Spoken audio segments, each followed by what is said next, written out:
What looks significantly scarier at 3 a.m.? Remembering that important thing you were supposed to do. Remembering that you had an assignment due tomorrow. Due tomorrow, today, or yesterday at 11:59 p.m. There's something comparatively comforting about the assignment being due yesterday. At that point it's late, no matter what you do. So no use worrying about it. Fear accompanies the possibility of death. Calm shepherds its certainty. Cadago.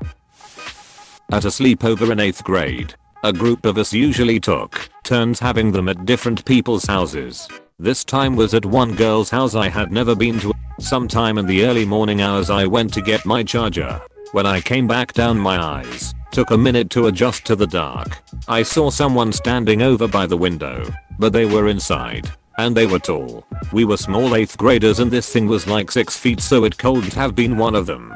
This figure was standing dead still, and panic/adrenaline kicked in super quick. I managed to fumble down the wall to hit the light and realized it was a life-size cardboard cutout of one of the Vampire Diaries dudes. I almost shit my pants. Had a roommate in college that borrowed her little sister's life-size cutout of Bieber for a week. I don't think I was ever scared more times in 1 week. Lol. Imagines you turning a corner at that stupid cardboard pre-baby. Baby. Oh, confused screaming. Justin Bieber comes out from behind the cardboard cutout, singing Oh God Oh Duck. My 3 Danny DeVito cutouts. I don't remember that Bieber song, but then again I don't know many of them. So A could be /S. The basement. We have a pool table, TV, laundry, all that stuff, but when the lights go out, feels like you're not alone down there. I would never be there, ever. More of an attic guy, Not exactly 3:00 a.m. but I once woke up around 4:30 a.m. once, because my neighbor started mowing their lawn. There's something sinister about seeing someone mowing their lawn in the dark at 4 in the morning. 7 a.m. A bit weird. 9 a.m. Fine. 4 a.m. 100% confirmed serial killer. Same. My neighbor across the street was mowing the lawn, more accurately the curb and road in front of his lawn, around 2 a.m. wearing only one of those thermal moon blankets. I found out later that this was less than 6 hours after leaving a mental health facility. Seems like it was 6 hours before being readmitted to one too. From what I heard, a judge found him to be safe, sane, and sober. I think he was a sociopath and trying to manipulate the system. I haven't seen an official source or anything. This is the story discovered by us neighborhood chatty Cathers. I guess he was paying the mortgage with his unemployment check. The unemployment check was less than the mortgage, so he is being foreclosed. However, he doesn't even live at the house. He lives with his brother 50 miles away. Very soon after hearing of the foreclosure, he checked himself into a depression clinic because his dog died on the 1-year anniversary of his son's suicide. Can't confirm. He then tried to get the mortgage stopped because he was in a treatment center. He found out it doesn't work that way and broke out of the treatment center, having been there for 8 days of the 30-day program. His brother went to pick him up and he wasn't there. Where he went was the house because he still had the keys. He had so many days to get his stuff out. He promptly started drinking, which leads to the mowing of the road. The police come out and tell him to go to bed, only to return minutes later and scoop him up because his brother filed a missing persons report. Like I said, judge found him safe, sane, and sober. Dang. Lost house. Lost his dog. Lost his son to suicide. Hospitalized for depression. Alcohol abuse. I think he was a sociopath and trying to manipulate the system. IDK. It seems like he's going through the shits. Maybe he's done other things that are sociopathic, but from what you've written, I think this man deserves compassion. Flying a kite. I've done it, it's kinda terrifying. You can't see the kite in the darkness, all you can see is a string disappearing up into the sky, and it feels like something alive is at the other end tugging on it. There's just something about flying a kite at night that's so unwholesome. Hello mother dear.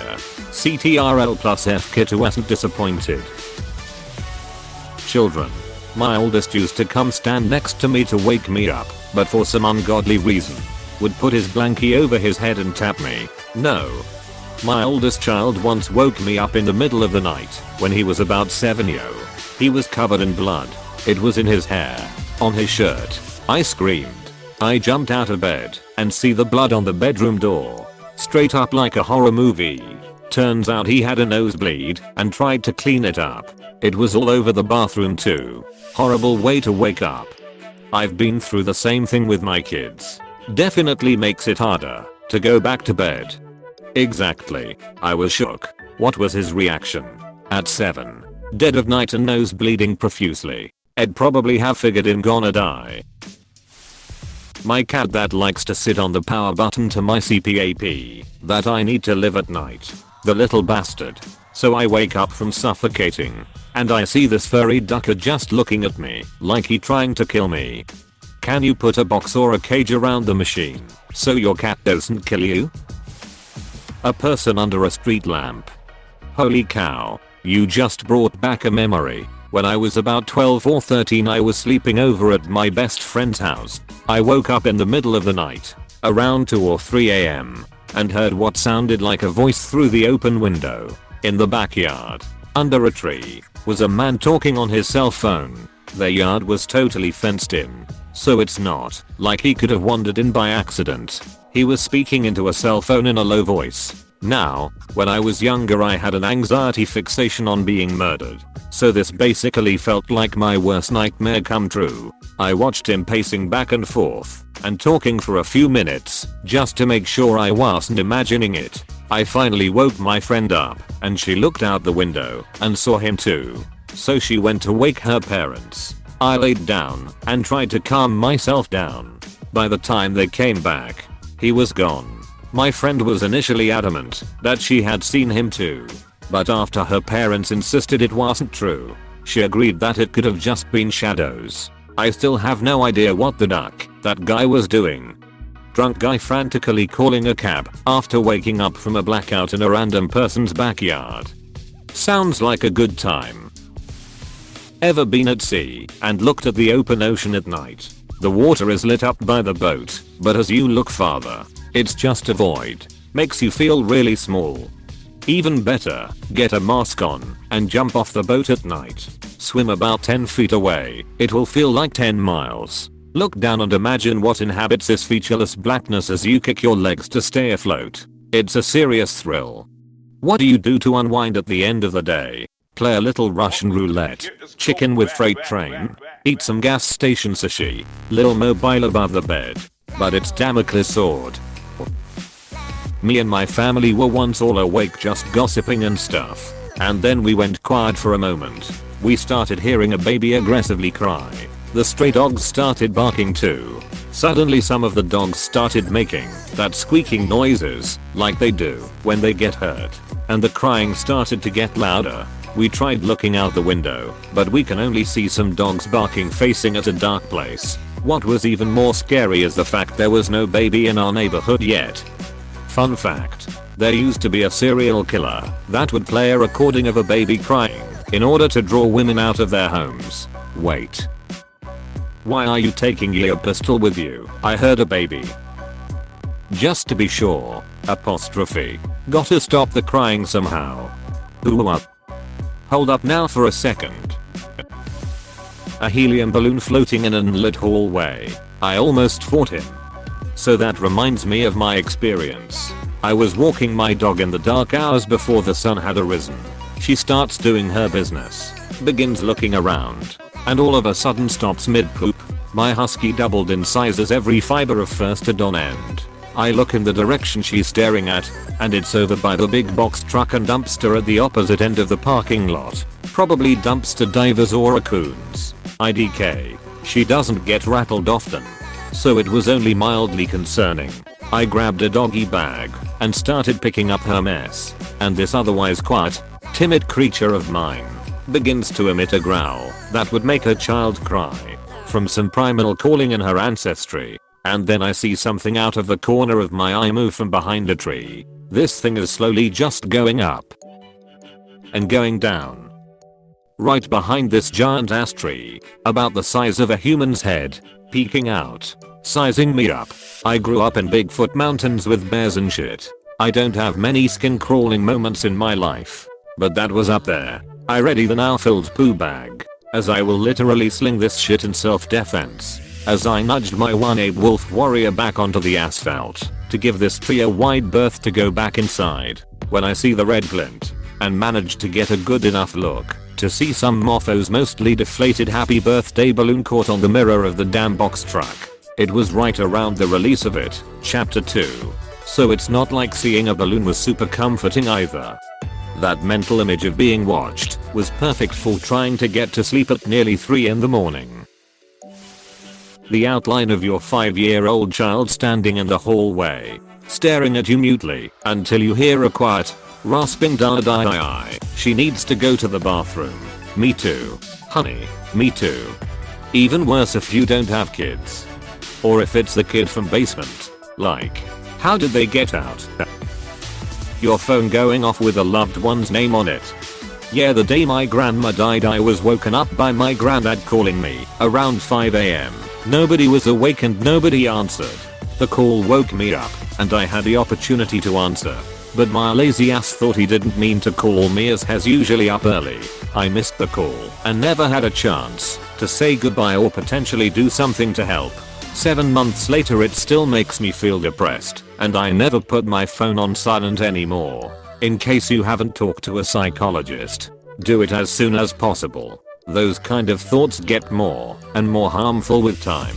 Please, this person is right. Trust me. Yep. I still feel so much regret not hugging my grandfather 6 days before he died of a blood clot, side effect of chemo. Still can't stand being in the house he died in. So much regret. Also regret not talking to my great grandma a few weeks before she died after a fall. It will chew you up inside, and it's not a weakness to get help for things like this. My 2-year-old daughter standing in the middle of the living room when the lights are off and I can only make out her silhouette. She spots me and runs towards me. So many kids have no idea how close they came to being kicked, it seems. That reminds me of something I did a while back. This one night my mom had stayed up the whole night and I had woken up early. Little kid me saw her walking down the hall facing away from me and decided to go and give her a hug. She screamed of course, and I did too after. Later in the day she essentially went through and told me what she would have done had she not realized it was me. If my memory is correct it included blowing my knee out. I work on a farm. We have big street lamps in every pen, so the cows can eat and drink during the night. Those lights play some really freaky tricks with shadows at 3 AM. Do the cows not need sleep? Midnight snack. The pile of clothes on my chair. Hey, I'm not that scary. Don't do this. Hey look, if the sinister like of clothes on your chair has a Reddit account, how scary can they really be? Facts. My alarm set for 6 AM. Alright. If I get to sleep now I'll still get 3 hours in. I could also not take a shower or do my hair and that gives me an extra 20 minutes. Bet. If I roll off the bed at the correct angle, I can clip through the floor directly to the kitchen giving me an extra 45 seconds. First you must lay out the correct clothing, chosen by the in-houser NG, the night before on the floor and hit the alarm clock right as you do the morning yawn. This will reset your player model at the right time landing directly into your school shoes and at the breakfast table right in time for your breakfast. Fell asleep in my daughter's room. Forgot she had a glow-in-the-dark poster for the human body. It's small, but at 3 AM makes you jump. My college roommate had a door poster of the corpse bride. Coming out of the bathroom I'd see it without my glasses in the dark. It got me every single time. A dark shape of a sleepwalking child approaching you. Talking in riddles. R/oddly specific. Your reflection in the mirror. Bloody Mary. Bloody Mary. Bloody Mary. Oh no. She's here. This weird flashing thingy through my window right now. Ugh. The other night I went to take the garbage out and down the street there was this weird flashing light. Couldn't figure it out so stupid me stared at minutes longer until it registered that it must be a porch light flickering. Still scariest shit I've had in a while. Someone digging a hole in the backyard. Exactly. At night the city can't come out to mark the water lines and you might burst one. Yeah. Safety first. It can be dangerous to hit a water line. I once had a call at 3 AM and on the caller ID was Demon. I shit my pants. What did Demon want? We've been trying to reach you about your car's extended warranty. Hi. I'm Demon Smith from the Department of Social Security. We regret to inform you. You are hereby expelled from Hogwarts School of Witchcraft and Wizardry. Hey, thanks for watching, and don't forget to subscribe.